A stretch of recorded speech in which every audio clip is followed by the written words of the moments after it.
Fala pessoal, tudo bem com vocês? O Campeonato Carioca teve a sua primeira partida, o Fluminense jogou muito bem, mas quem venceu foi o Flamengo. Teve confusão no final, teve expulsão de Gabigol pra gente conversar e a iminente saída do técnico Jorge Jesus. Tudo isso e muito mais nesse vídeo, eu sou o Chico Garcia, seja bem-vindo, inscreva-se no canal, vai dando teu like, comenta aqui embaixo e vamos juntos!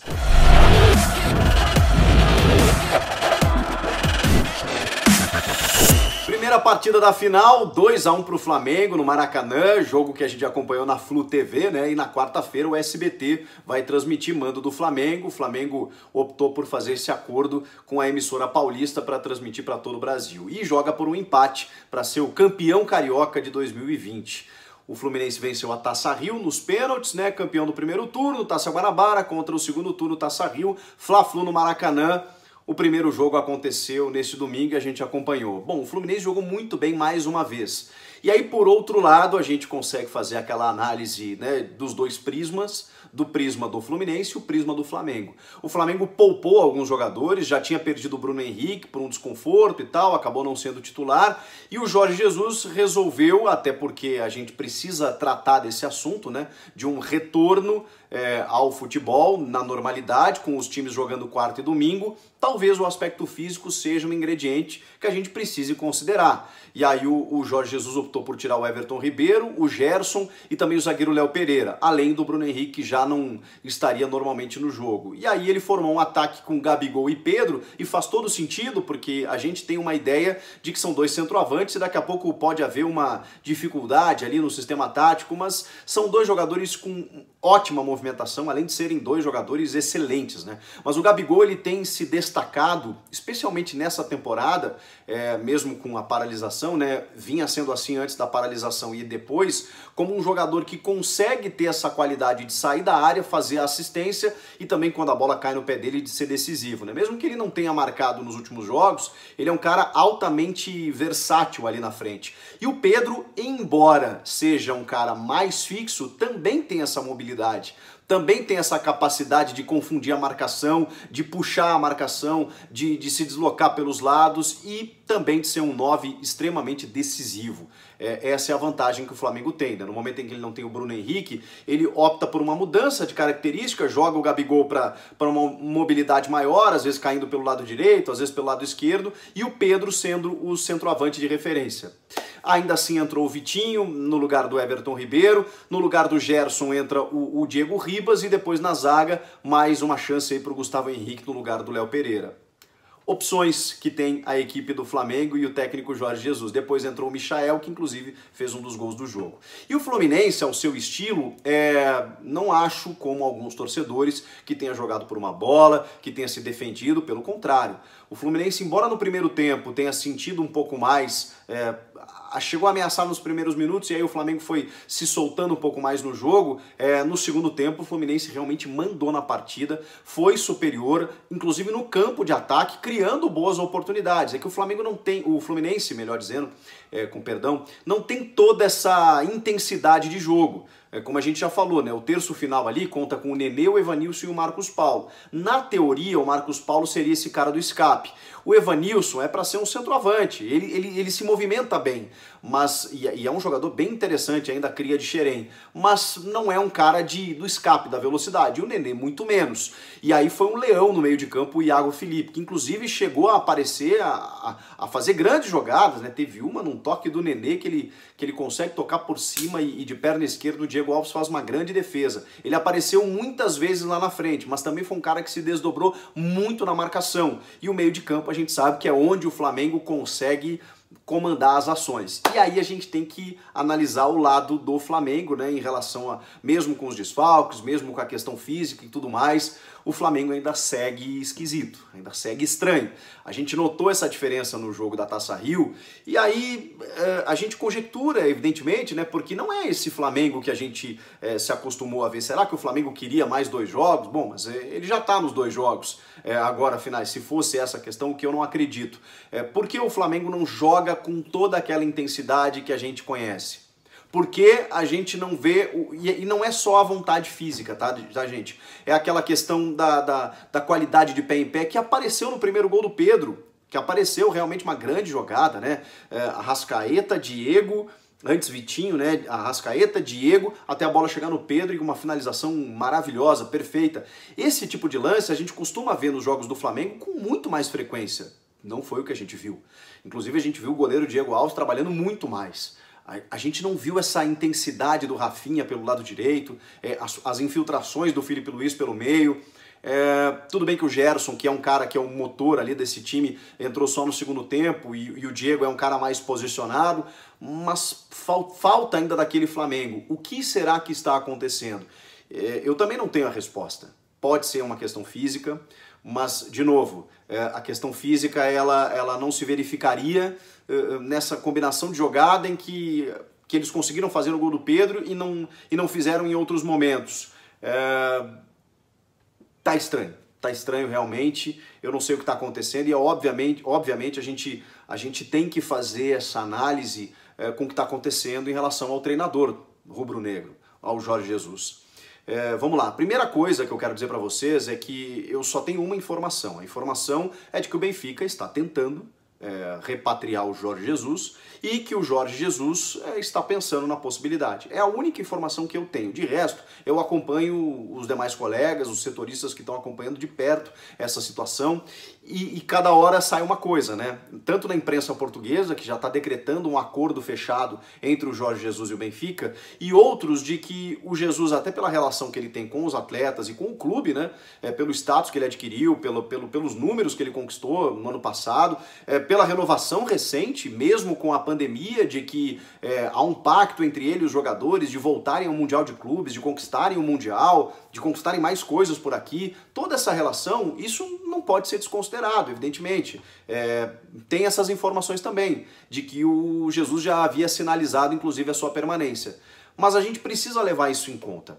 Se Portugal está dando como certo que ele já acertou com o Benfica, o Jorge Jesus não se manifesta sobre isso, a diretoria do Flamengo também não, porque o que a gente tem acompanhado nos últimos tempos são transmissões oficiais, seja da Flá TV ou da Flu TV. Não há uma imprensa isenta, imparcial, para poder fazer as perguntas e questionar tanto o técnico quanto a diretoria. E a gente tem nesse momento o quê? Silêncio.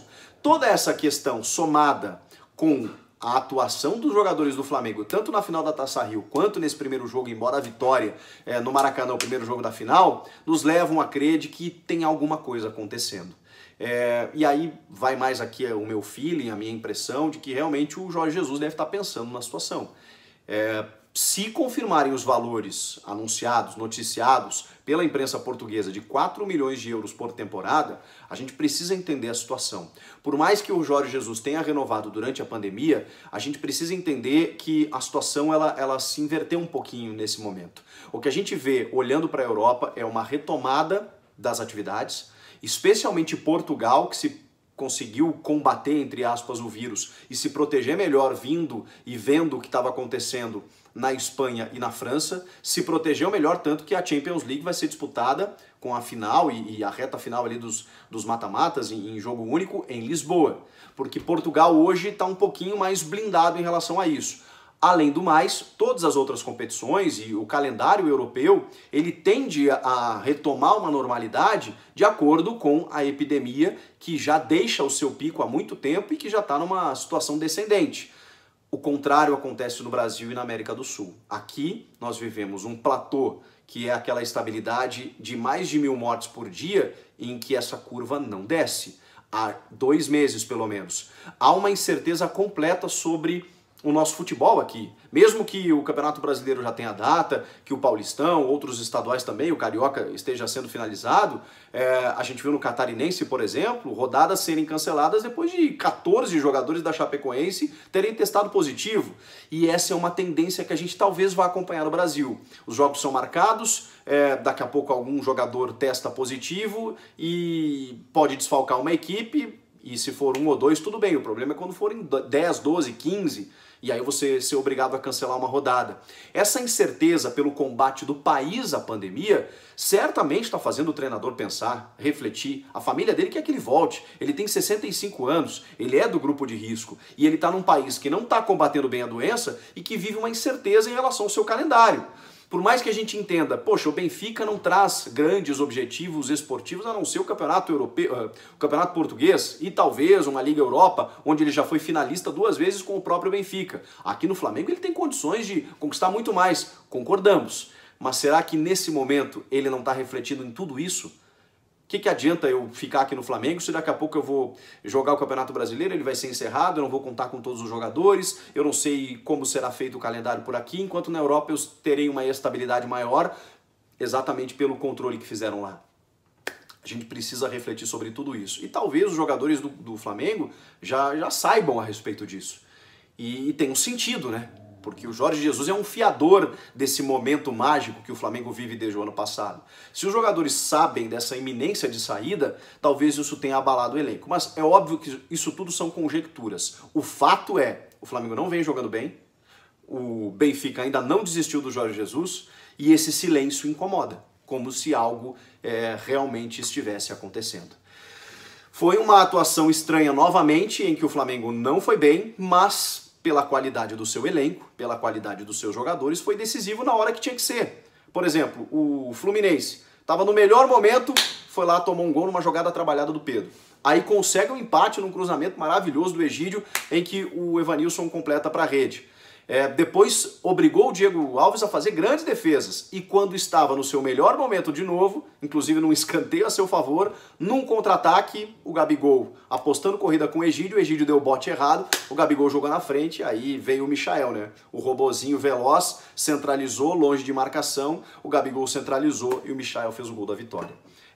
Esse é o Flamengo, que mesmo sem jogar bem, com a qualidade dos seus atletas, vai lá e em alguns momentos pode fazer a diferença. Mas esse Flamengo, em relação a esse mesmo Flamengo de outros jogos, está deixando muito a desejar. E pode ter todo esse cenário no entorno que esteja prejudicando. No caso do Fluminense, Guerreiro mais uma vez, foi valente, fez um jogo duro com o Flamengo, merecia até uma sorte melhor, quiçá um empate pelo menos, não conseguiu, tem o jogo da volta. E dá para dizer, obviamente, apesar de toda a qualidade do Flamengo, que o campeonato está em aberto. O Fluminense pode vencer o jogo na quarta-feira, por que não?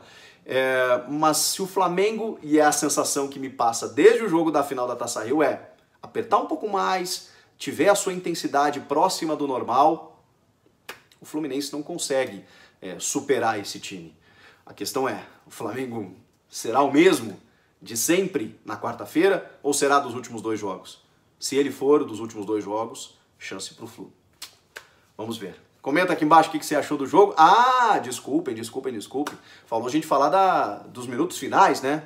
Gente, o Wagner dos Santos Magalhães, o árbitro, ele normalmente comete equívocos, né? É impressionante. Sempre é escalado para grandes jogos, mas nem sempre apita corretamente.